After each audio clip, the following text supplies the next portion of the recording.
अस्सलाम वालेकुम dear students, आपको कनेक्टेड क्लास में खुश आमदीद किया जाता है। आज हम पीबीए का लेक्चर नंबर 3 स्टडी करेंगे, जिसमें एज़ डिस्कस के सेक्शन ए और सेक्शन बी होगा। सेक्शन ए जो है वो 12 मार्क्स का और सेक्शन बी जो है वो 8 मार्क्स का होगा। टोटल मार्क्स आपके 20 होंगे। सेक्शन ए मेजर एक्सपेरिमेंट में से है और सेक्शन बी माइनर एक्सपेरिमेंट में से है। ठीक है, तो स्टार्ट करते हैं। टाइम ड्यूरेशन जो होगी वो 2 आवर्स होगी, ये आपने माइंड में रखना है। सेक्शन ए लिस्ट शेयर्ड है फेडरल बोर्ड के जो ऑफिशियल पेज है, उस पर जो प्रैक्टिकल की लिस्ट है पीबीए की वो भी शेयर्ड है, और हमारी गूगल ड्राइव में भी आपको प्रैक्टिकल की लिस्ट मिल जाएगी कि माइनर कौन से हैं और मेजर कौन से हैं। सेक्शन ए किन प्रैक्टिकल में से आएगा और सेक्शन बी किन प्रैक्टिकल में से आएगा, ये आप गूगल ड्राइव में से ले सकते हैं। उसके बाद स्टार्ट करते हैं आज का जो मेजर एक्सपेरिमेंट है, उसका क्वेश्चन नंबर 1 जो कि टाइट्रेशन का है। टाइट्रेशन बेसिकली एक वॉल्यूमेट्रिक एनालिसिस है, जिसमें हम किसी भी सॉल्यूशन को स्टैंडर्डाइज़ करते हैं। स्टैंडर्डाइज़ का मतलब क्या है कि कोई भी अननोन मोलैरिटी का सॉल्यूशन हमें दिया जाता है और एक नॉन मोलैरिटी का सॉल्यूशन दिया जाता है। हम क्या करते हैं कि जो अननोन होता है उसको इस प्रोसेस के थ्रू स्टैंडर्डाइज़ करते हैं, उसका जो मोलैरिटी है वो फाइंड आउट करने की कोशिश करते हैं। तो जो हमें क्वेश्चन पहला पूछा गया है कि which of the following operators are used in this experiment, encircle the correct option. कुछ ये जो ऑपरेटर्स हैं हमें दिए गए हैं और हमसे पूछा गया है कि इस एक्सपेरिमेंट में कौन से ऑपरेटर्स यूज़ होते हैं, उनको आपने सर्कल करना है। ठीक है, तो सबसे पहले जो अगर हम स्टार्ट करते हैं, एक डायग्राम मैं आपके सामने बनाता हूँ, उसमें कौन कौन से ऑपरेटर्स यूज़ होते हैं। तो सबसे पहले जो ये कॉनिकल फ्लास्क है, कॉनिकल फ्लास्क के साथ क्या होता है, स्टैंड लगा होता है। ठीक है, ये यहाँ पे स्टैंड होगा जिसके साथ यहाँ पे जो अटैच होगा वो ब्यूरेट होगा। ठीक है, यहाँ से आपको पता चल जाएगा कि कौन कौन से हम ऑपरेटर्स यूज़ करेंगे। यहाँ पे जो लॉन्ग ट्यूब होती है उसके अंदर क्या होगा, ये ब्यूरेट है। ठीक है, ये तकरीबन हम जो लैब में यूज़ करते हैं वो लेट्स है कि 50 ml का ये ब्यूरेट हम लैब स्टैंडर्ड का यूज़ करते हैं। और इसके ऊपर लेबलिंग होती है, मिलीलीटर्स के अंदर ये लेबल हुआ होता है कि आपने इसको फिल करना है। उसके बाद जो हम फिलिंग के लिए यूज़ करते हैं, इसके ऊपर जगह नहीं है, हम फनल यूज़ करते हैं। एक तो आपने ये ब्यूरेट को हम सर्कल कर लेंगे, ये ब्यूरेट आपके सामने बना हुआ है, ये इस एक्सपेरिमेंट में यूज़ होता है। दूसरा जो हमने बनाया है कॉनिकल फ्लास्क, ये आपका कॉनिकल फ्लास्क है जो इस एक्सपेरिमेंट में यूज़ होगा। अब क्वेश्चन में यही है कि आपने लिखना कुछ नहीं है, जस्ट आपने इनको सर्कल कर देना है कि इस एक्सपेरिमेंट में कौन कौन सी चीज़ें यूज़ होंगी। उसके बाद जो पाइपेट है वो भी यूज़ होगा। पाइपेट किसके लिए होगा कि टू डिलीवर, ये होता है T D operators, to deliver मतलब कि इसमें हम इसको फिल करके, जैसे सोडियम हाइड्रोक्साइड का सोल्यूशन है वो उस पर फिल करके हम इसके अंदर रन कर देते हैं कॉनिकल फ्लास्क के अंदर। उसके बाद जो ग्रेजुएटेड सिलेंडर है वो भी हम यूज़ करते हैं, किसके लिए कि हम जो वॉल्यूम है उसको मैयर कर सकें। बाज़ औक़ात इसको यूज़ नहीं भी करते हैं, इसको अगर आप सर्कल नहीं भी करेंगे तो कोई इशू नहीं है। ठीक है, तो इसको मैं रेस कर देता हूँ। वॉल्यूमेट्रिक सिलेंडर को आप इसको यूज़ ना भी करें तो भी जो वॉल्यूमेट्रिक एनालिसिस हैं वो हो जाते हैं। जबकि उसके बाद जो स्टॉक सोल्यूशन है, जैसे ये स्टॉक बोतल है, इसके अंदर स्टॉक सोल्यूशन मिला बना होता है जो आपके लैब में आपको मिलता है। सोडियम हाइड्रोक्साइड फॉर एग्जांपल, हम इसकी जो मोलैरिटी है 10 मोलर मोलैरिटी का हम यूज़ करते हैं, तो ये स्टॉक सोल्यूशन के अंदर आपको, स्टॉक बोतल के अंदर आपको मिलता है। तो हमने जो ऑपरेटर्स यहाँ पे यूज़ किए हैं, pipette, conical flask, burette, stand, और ये चीज़ें यहाँ पे यूज़ हो सकती हैं। ये वाला जो पाइपेट है हम लैब में यूज़ नहीं करते हैं, ये वाला पाइपेट यूज़ करते हैं। तो ये जो एक्सपेरिमेंट के ऑपरेटर्स हैं वो आपके सामने मैंने रखे हैं, ये आपने यहाँ पे इनसर्कल करने हैं, और ये 1 मार्क्स का क्वेश्चन है। ठीक है, ये प्रैक्टिकल जो है बेसिकली वॉल्यूमेट्रिक एनालिसिस हैं, ये हम यहाँ पे जो कर रहे हैं, ऊपर टाइटल इसका मौजूद है, यहाँ पे आप देखें। To purpose of this experiment is to determine the exact molarity of sodium carbonate volumetrically, और यहाँ पे जो हम एसिड यूज़ कर रहे हैं वो 0.1 मोलर HCl is गिवन। तो यहाँ पे हम जो यूज़ कर रहे हैं 0.1 मोलर HCl एसिड का हम यूज़ कर रहे हैं, ठीक है। और सोडियम कार्बोनेट को हमने इसकी मोलैरिटी फाइंड आउट करनी है और इसको स्टैंडर्डाइज करना है। जस्ट ये एक्सपेरिमेंट है और इसका ये पहला क्वेश्चन है जिसमें से पूछा गया है कि इसमें से कौन से एक्सपेरिमेंट में कौन से ऑपरेटर्स हैं जो हम यहाँ पे यूज़ करेंगे, ठीक है। उसके बाद जो नेक्स्ट है इसका क्वेश्चन अब इसमें पूछा गया है कि केमिकल यूज्ड मिथाइल ऑरेंज, ये इंडिकेटर यूज़ हो रहा है। ये भी मैं साथ साथ आपको गाइड करता जाऊँ। इंडिकेटर क्या होता है, जिससे हम एंड पॉइंट फाइंड आउट करते हैं, जो कि यूज़ होता है। डिफरेंट इंडिकेटर्स हैं जिससे हम, ये बेसिकली पीएच इंडिकेटर्स होते हैं जिससे हम एंड पॉइंट मीन जबकि जिससे जो कलर है सोल्यूशन का वो डिस्चार्ज हो जाता है और वहाँ पे हमें पता लग जाता है कि टाइट्रेशन हो चुकी है। तो ये हम किससे पता करते हैं, थ्रू इंडिकेटर्स। उसके बाद डिस्टिल वाटर यूज़ होगा। डिस्टिल वाटर क्यों यूज़ करते हैं, रिज़ल्ट्स को इन्हांस करने के लिए कि जो टेप वाटर होता है उसमें इम्प्योरिटीज़ हो सकती हैं। उसके बाद जो एसिड यूज़ कर रहे हैं वो 0.1 एम HCl, वॉल्यूम जो यूज़ कर रहे हैं 10 cubic centimetre of sodium carbonate solution. अब यहाँ पे एक मज़ीद क्वेश्चन है, कंप्लीट द टेबल। एक आपको टेबल दिया गया है, इसको आपने गौर से देखना है और नीचे कुछ चीज़ें आपसे पूछी गई हैं कि इनिशियल रीडिंग क्या है, फाइनल रीडिंग क्या है और वॉल्यूम ऑफ HCl क्या है। ये आपको नज़र आ रहा है टेबल और इसकी रीडिंग्स। कुछ चीज़ें यहाँ पे मैंने ऐड की हैं। जो क्वेश्चन था असल में क्वेश्चन किस तरह से था कि ये जो है स्पेस, ये एम्प्टी स्पेस है, ये जो चीज़ें हैं यहाँ पे, एक सेकंड में आपको पिक्चर थोड़ी सी क्लियर कर दूँ, ठीक है, ठीक हो गया। अच्छा, यहाँ पे अब हम चलते हैं, इसको सॉल्व करते हैं ठीक है। ये जो है इनिशियल रीडिंग है और ये क्या है, फाइनल रीडिंग। इसी तरह से ये इनिशियल है, उसके बाद ये फाइनल, ये इनिशियल रीडिंग है और ये फाइनल है। ये एक्सपेरिमेंट 1 है, ये दोनों एक्सपेरिमेंट 1 हो गया, ये एक्सपेरिमेंट 2 हो गया और ये एक्सपेरिमेंट 3 हो जाएगा।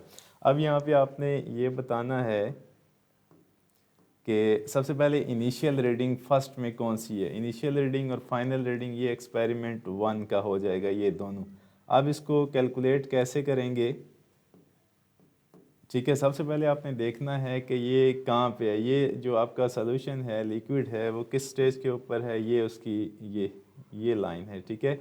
आप क्या करेंगे, जो नंबर है आपका वो 3 है, 3 के साथ 1 और 2, तो यहाँ पे जो रीडिंग है अप्रोक्सीमेटली 3.2 और 3.3 आएगी अप्रोक्सीमेटली। जो एग्जैक्ट है वो दोबारा से अगर मैं देखता हूँ इसको क्लियर करके,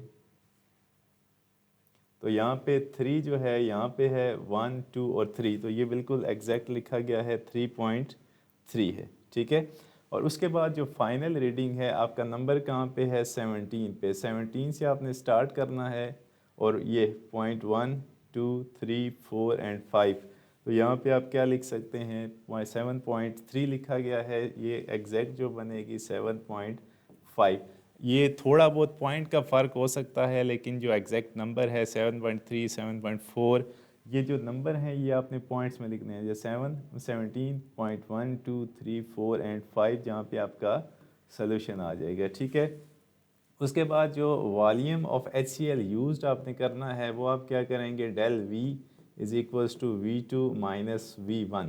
इसका क्या मतलब हुआ कि जो आपकी फाइनल रीडिंग है, लेट्स से कि 17.5 है, इसको आप कैसे माइनस करेंगे, 3.3 के साथ। तो 3.3 के साथ माइनस करोगे तो ये 14.2 आ जाएगी, ठीक है। यहाँ तक आपका कोई क्वेश्चन है? क्वेश्चन इनिशली और फाइनल का सब्ट्रैक्ट करेंगे, ठीक है। ये आप जो वॉल्यूम यूज्ड है उसमें आपने करना है, del V is equals to V2 minus V1, ठीक है। क्लियर है? आपका क्वेश्चन क्या है कि and point find by indicator, ठीक हो गया। इनिशियल और फाइनल को सब्ट्रैक्ट करेंगे, बिल्कुल करेंगे। इन दिस केस के डेल V आपने फाइंड आउट करना है, ठीक है। ये अब सबसे पहले आप इनिशियल फाइंड आउट करेंगे, जब वॉल्यूम यूज्ड हो जाएगा तो आपकी फाइनल रीडिंग क्या है, इन दोनों रीडिंग्स को सब्ट्रैक्ट करके आपने वॉल्यूम जो यूज्ड हुआ है वो कितना है वो आपका आ जाएगा, ठीक है।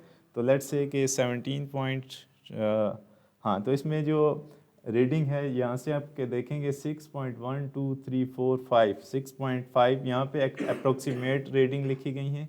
कैलकुलेशन आपने कैसे करनी है, 6 पॉइंट, ठीक है, तो यहाँ पे क्या आ जाएगा, 6 यहाँ से आ जाएगा और नीचे रीडिंग कितनी है 7.123। तो यहाँ पे जो रीडिंग लिखी गई है 7, अब यहाँ से हम जाएंगे, वो जो रीडिंग थी 17 रिवर्स ही, अब यहाँ से आप नीचे से ऊपर जाएंगे 7 1 2 3 4 7.4 है, तो यहाँ पे तकरीबन 7.6 लिखी गई है। तो आप क्या करेंगे 7.5 और 6 अप्रोक्सीमेटली, पॉइंट आपका थोड़ा बहुत डाउट होना चाहिए लेकिन रीडिंग आपकी। उसके बाद जो नेक्स्ट है, लेट्स से कि ये 21 पॉइंट समथिंग है यहाँ पे, तो यहाँ पे आपकी रीडिंग आ जाएगी, लेट्स से कि ये 20.9 है या 21 है, अप्रोक्सीमेटली 21 कर देते हैं इसको। जब आप फाइंड आउट करेंगे तो 21 माइनस 7.5 आपकी आ जाएगी, और लेट्स से आप इसको माइनस करेंगे तो ये भी 14.32 आ जाएगी, क्योंकि ये जो रीडिंग है ये एक दूसरे के आसपास आनी चाहिए, 14 पॉइंट आगे पीछे हो सकता है आपका। उसके बाद जो आप लास्ट पे करेंगे तीसरी रीडिंग भी आपकी 14.2 समथिंग आएगी जब इसको भी आप सॉल्व आउट करेंगे, ठीक है। उसके बाद आपने क्या करना है, यहाँ तक क्लियर है?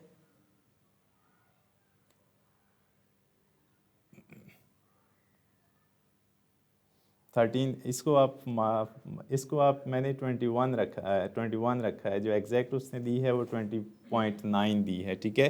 तो आप इसको 13.5 भी करेंगे तो उसके बाद इसकी आपने एवरेज लेनी है, ठीक हो गया। वॉल्यूम यूज्ड के लिए जो HCl का वॉल्यूम होगा उसके आप एवरेज लेंगे, ठीक है, क्लियर है। आप अगर ये 20.9 यूज़ करते हैं और 7.6 यूज़ करते हैं तो फिर आपकी वैल्यू 13.5 है, ठीक हो गया, ठीक है, क्लियर है। क्योंकि मैं आपको गाइड कर रहा हूँ एग्जैक्ट, मेरे पास अब कैलकुलेटर नहीं है कि मैं आपको पूरी वैल्यूज़ कैलकुलेट करके बताऊँ, लेकिन यह है कि मैं आपको गाइड कर रहा हूँ आपने करना कैसे है। अगर कोई क्वेश्चन है तो आप मुझे बताएंगे, ठीक है, यहाँ तक ठीक है।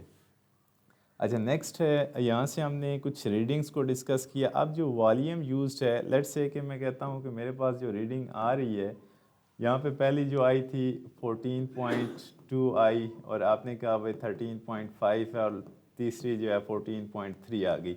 इन सारों का मीन वॉल्यूम क्या आएगा? जस्ट ये आपको कैलकुलेशन बता रहे हैं कि मीन आपने कैसे कैलकुलेट करना है। इन सारों को सम करके मुझे बताएं ज़रा यहाँ पे क्या वैल्यू आ रही है। उसके बाद इसको 3 पे डिवाइड करेंगे तो ये मीन वैल्यू यहाँ पे आ जाएगी, ठीक है।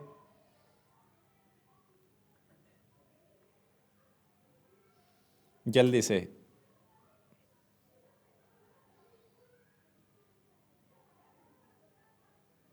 42 को आप 3, मीन आपने एवरेज कैलकुलेट करनी है, इसको 3 से डिवाइड करेंगे तो यहाँ पे जो आपका नंबर आ रहा है वो 14। देखें 3 वैल्यूज़ हैं, तो जो मीन आएगा वो भी इसके राउंड अबाउट आएगा, 14 हमारा मीन आ गया, ठीक है।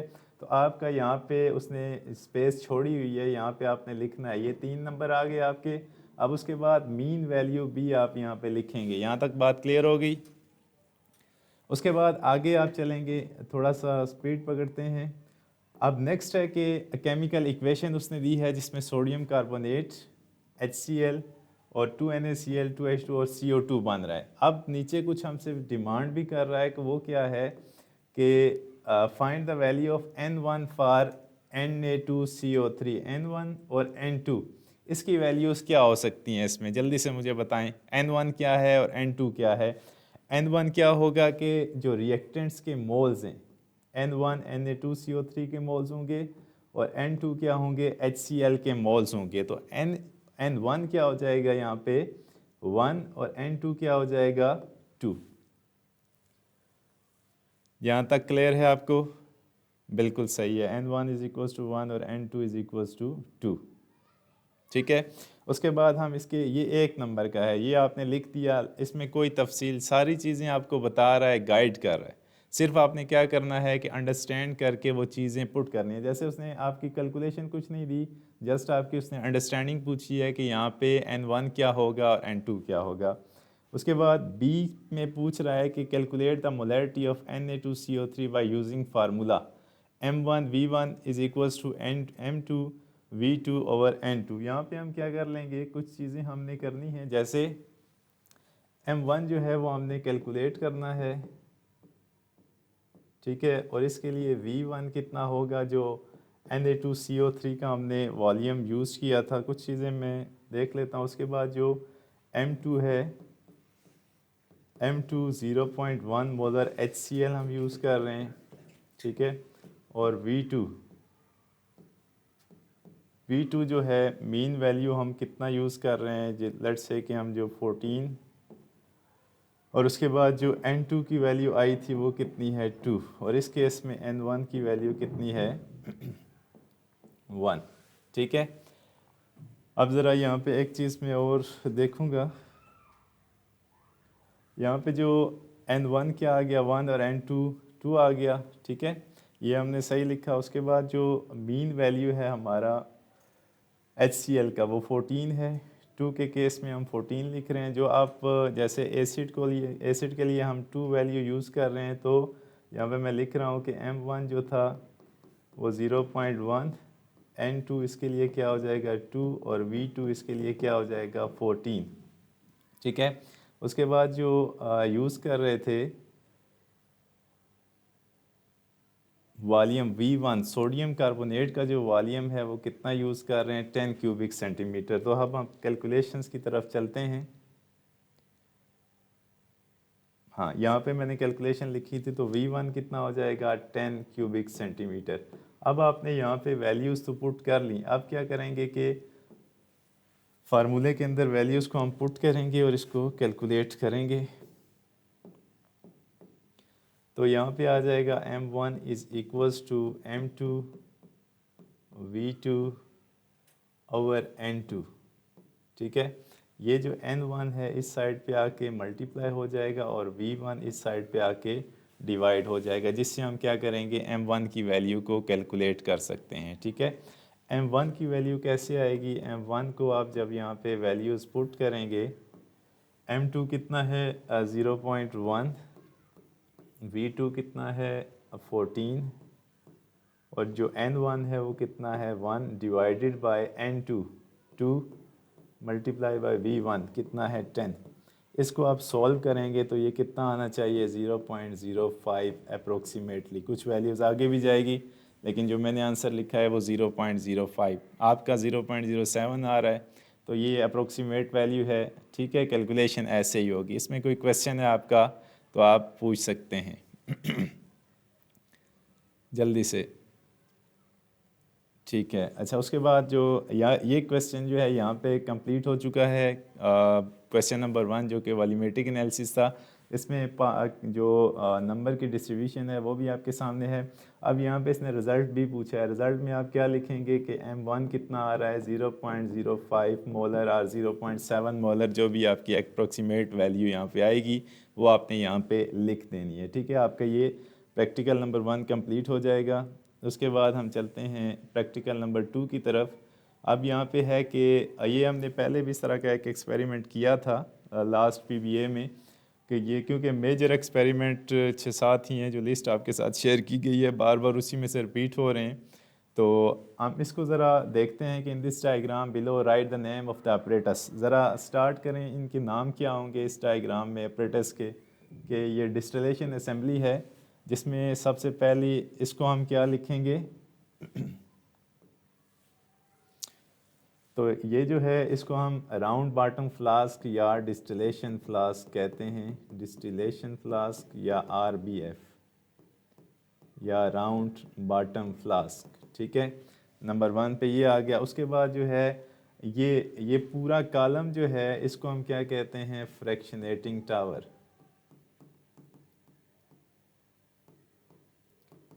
Fractionating tower.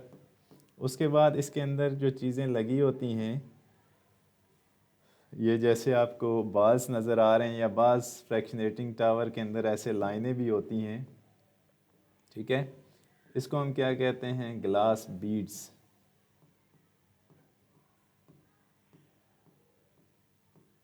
ठीक है। उसके बाद यहाँ पे ये जो लाइन ऊपर नज़र आ रही है इसको हम क्या कहेंगे, दिस इज़ थर्मामीटर।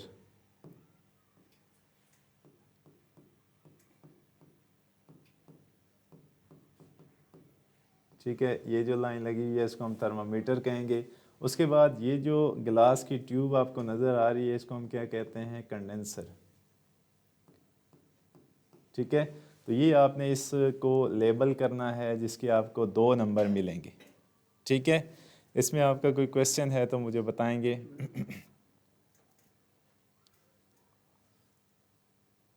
ठीक है, RBF2 number 1 distillation, RBF number 2 पे आपने लिखा है फ्रैक्शन, नंबर 2 पे फ्रैक्शनेटिंग टावर, नंबर 3 पे आ गया ग्लास बीड्स, नंबर 4 पे थर्मामीटर। ठीक है, ये जो आएगा दिस इज़ फ्रैक्शनेटिंग टावर, जिसमें ग्लास बीड्स लगे हुए हैं और इसमें फ्रैक्शन अपने अपने बॉइलिंग पॉइंट और वो सरफेस एरिया जो प्रोवाइड करता है, तो आसानी से सेपरेशन पॉसिबल हो सकती है। ठीक है, यहाँ तक ठीक हो गया। ठीक है, अच्छा उसके बाद आगे चलते हैं क्वेश्चन नंबर 3 पे। Right the use of water condenser and fractionating column in distillation. सबसे पहले वाटर कंडेंसर का फंक्शन क्या होगा, इसका आंसर ज़रा राइट डाउन करें। सबसे पहले हम लिखेंगे water condenser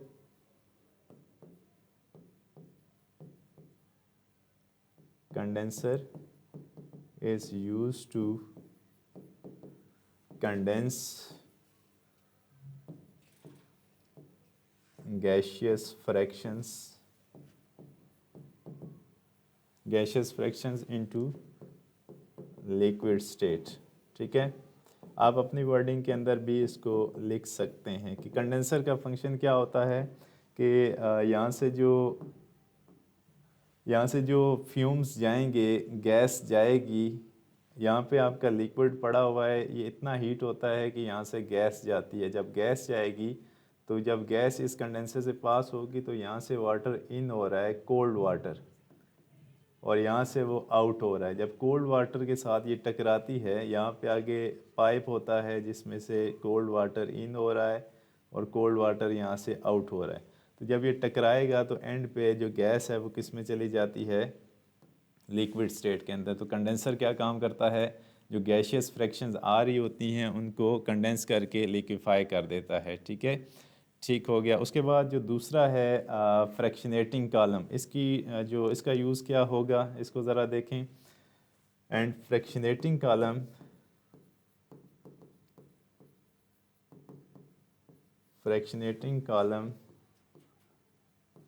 provides surface area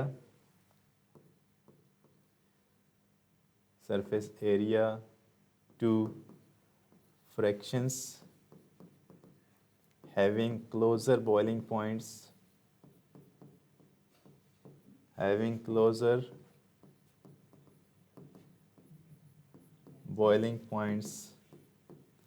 for better separation। ठीक है, तो ये एक एक मार्क्स के 2 यूजेस हैं, 2 नंबर का, तो इसमें आप ये चीज़ें लिख सकते हैं। ठीक है, तो जो फ्रैक्शनेटिंग कॉलम होता है बेसिकली उन फ्रैक्शंस को जिनके बॉइलिंग पॉइंट्स एक दूसरे के कोई करीब होते हैं उनकी बेटर सेपरेशन के लिए उनको एरिया प्रोवाइड करता है। उसके बाद वो सेपरेशन हो के डिफरेंट चैम्बर्स के अंदर उनको हम कलेक्ट कर लेते हैं। ठीक है, यहाँ तक आपका कोई क्वेश्चन है तो, नहीं तो आप अगले नेक्स्ट पे जाते हैं।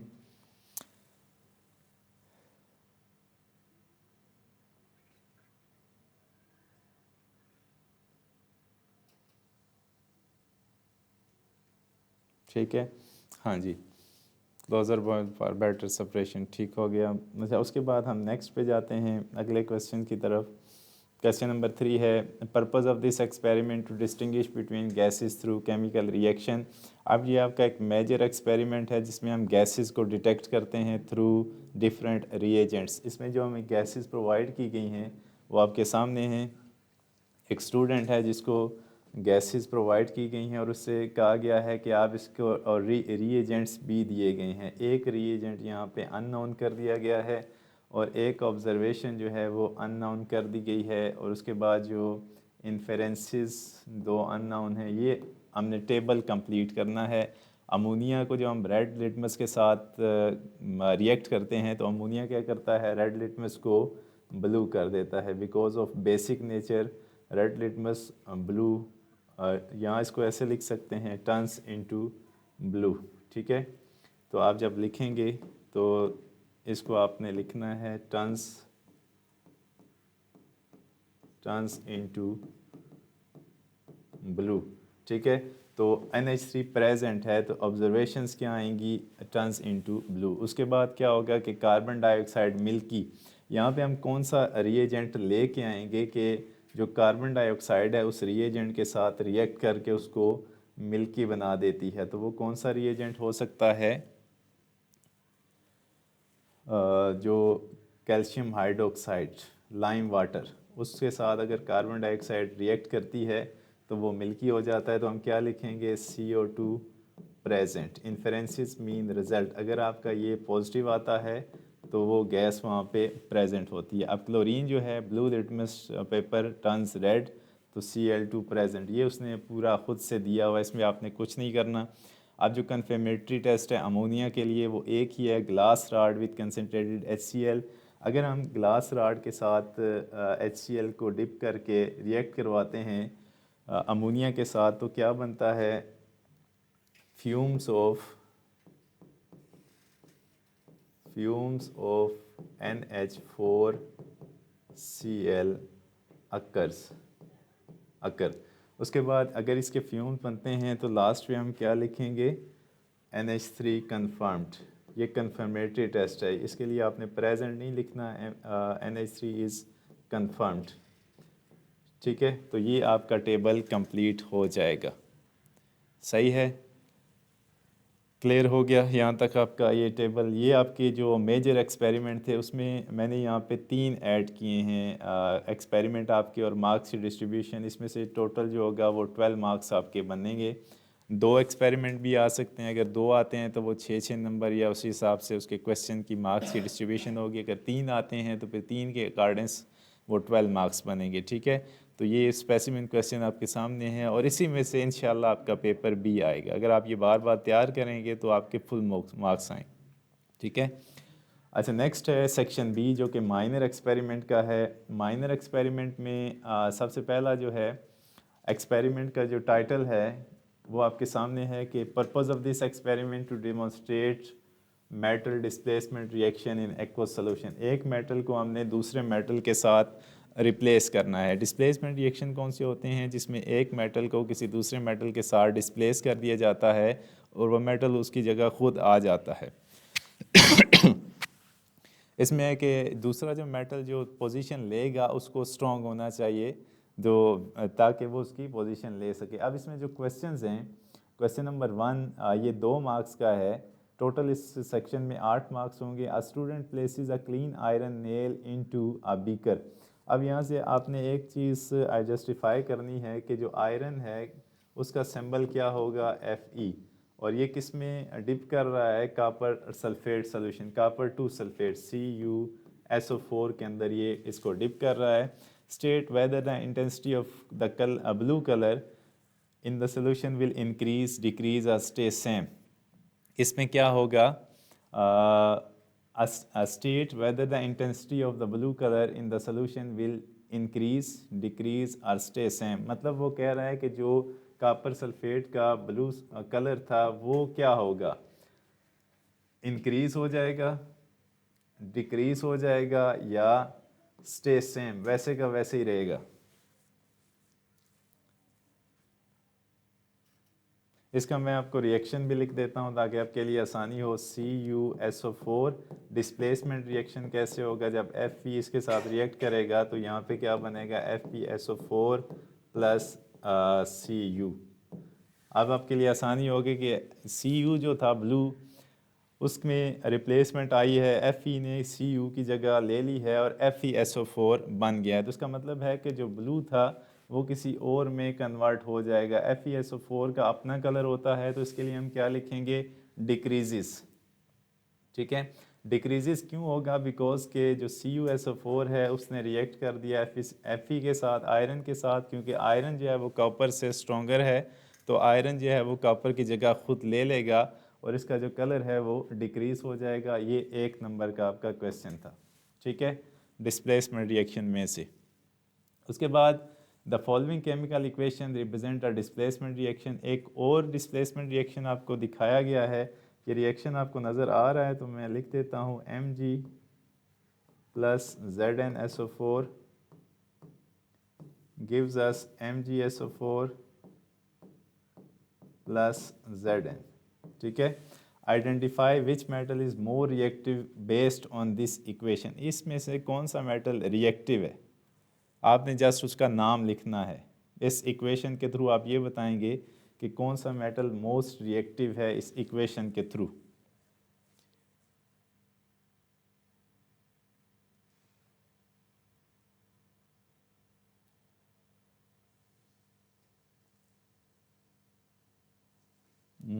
Zn नहीं, देखें ये ZnSO4 सोल्यूशन के अंदर मौजूद है। इसके अंदर हम क्या ऐड कर रहे हैं, मैग्नीशियम। क्या मैग्नीशियम इस जिंक की जगह खुद आ रहा है, इसको रिप्लेस कर रहा है। मैंने ये बताया था कि स्ट्रॉन्ग होना चाहिए। स्ट्रॉन्ग की क्या निशानी है कि जब हम चीज़ों को ऐड करते हैं डिस्प्लेसमेंट रिएक्शन होगा।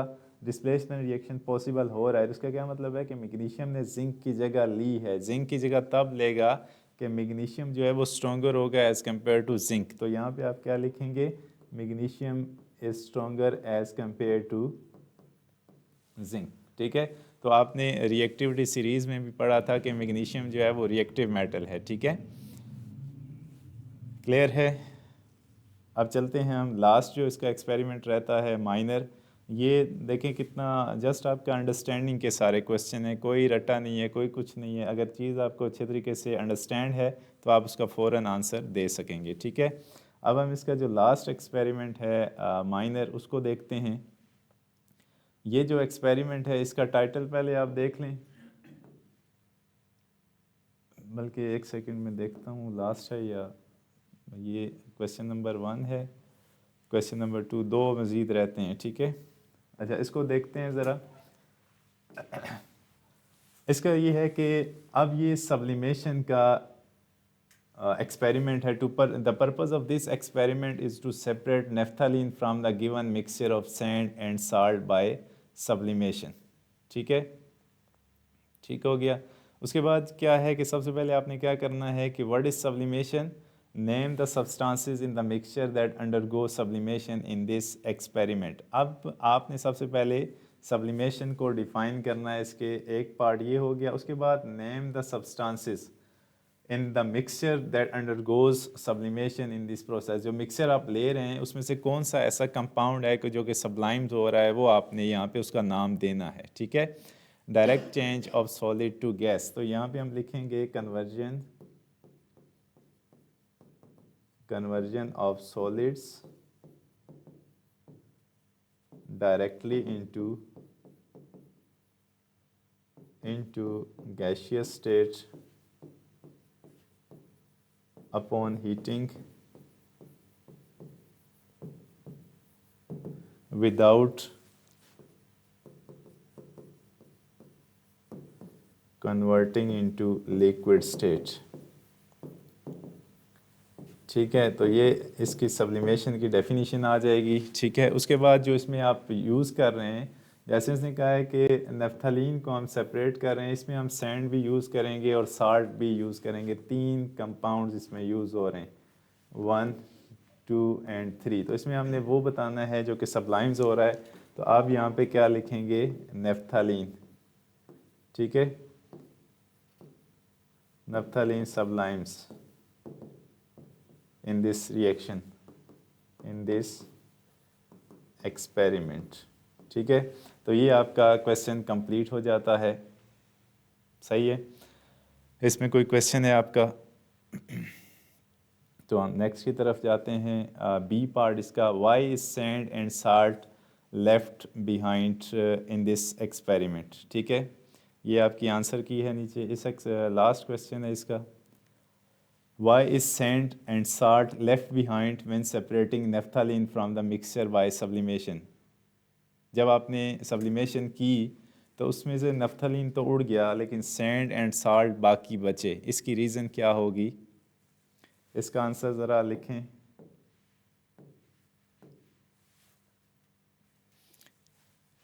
यहाँ पे मैं लिख भी रहा हूँ, पहले मैं आपका आंसर देख लेता हूँ, जल्दी से इसको नोट डाउन करें।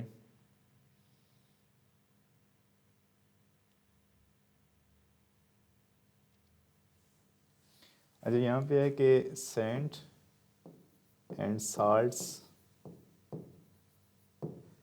Do not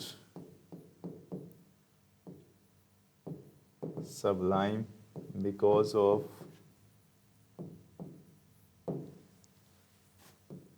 strong 3D structure,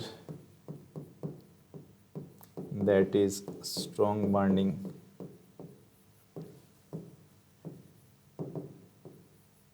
They are converted into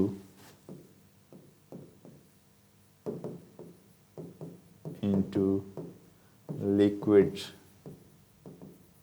state, that is NaCl melts at 801 degree Celsius. ठीक है, तो मतलब क्या है कि नफ्थलीन तो फ़ौरन उसकी बॉन्डिंग इतनी वीक है कि salt and sand do not sublime due to their structure because their structure have strong bonding। ठीक है, बात वही है, मैंने भी लिखा है, आपने भी लिखा है, बात का जो मीनिंग है वो एक ही है कि उनकी जो बॉन्डिंग है वो स्ट्रॉन्ग होती है, तो इतनी आसानी के साथ वो सब्लाइम्स नहीं हो सकते। जबकि नेफ्थलीन जो है उसकी बॉन्डिंग इतनी वीक है कि आप थोड़ा सा टेम्परेचर इंक्रीज़ करेंगे तो वो बजाय मेल्ट होने के गैशियस स्टेट में वेपराइज हो जाएगा। ठीक है, ठीक हो गया, ये बात आपकी मुकम्मल ठीक है। तो ये आपका क्वेश्चन था लास्ट। इसमें जो सेक्शन बी में आपका पार्ट था 8 मार्क्स का, 2 और 2 4,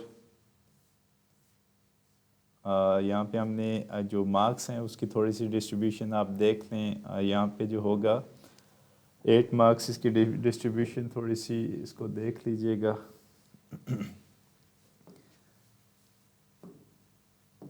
यहाँ पे जो 8 मार्क्स हैं, 2 ये जो होगा 4 मार्क्स का, 2 मार्क्स का ये हो जाएगा और 2 मार्क्स का ये हो जाएगा 4, क्योंकि 2 क्वेश्चन दिए थे, 2 + 2 4। और उसके बाद जो हो जाएगा ये क्वेश्चन नंबर 2 4 मार्क्स का हो जाएगा माइनर, तो इसको भी आप देख लें, ये 4 मार्क्स का हो जाएगा। इसी तरह से जो पहला है ये 2 नंबर का और दूसरा क्वेश्चन भी आपका 2 नंबर का। ठीक है, ये भी आपका 2 नंबर का हो जाएगा। तो मैं जब इसको अपलोड करूँगा आपकी गूगल ड्राइव में तो मार्क्स की डिस्ट्रीब्यूशन में तो दोबारा सेट करके अपलोड कर दूँगा। साथ में इसकी की भी है, जो मैंने डिस्कस किया है वो सारा आपको इसकी आंसर की में सारी चीज़ें मिल जाएंगी। ठीक है, ये जो रीडिंग थी, कैलकुलेशंस थी, मीन वॉल्यूम था, ये सारा कुछ आपको यहाँ से जो जितना भी हमने डिस्कस किया है, कैलकुलेशन, इवन के जो लास्ट हैं ये टेबल जो था वो भी कंप्लीट बना बनाया आपको मिल जाएगा। ठीक है, तो ये मैं अपलोड कर दूंगा आपकी गूगल ड्राइव में। अब आपका कोई क्वेश्चन है तो आप मुझसे डिस्कस कर सकते हैं, नहीं तो हम क्लोजिंग की तरफ जाएंगे।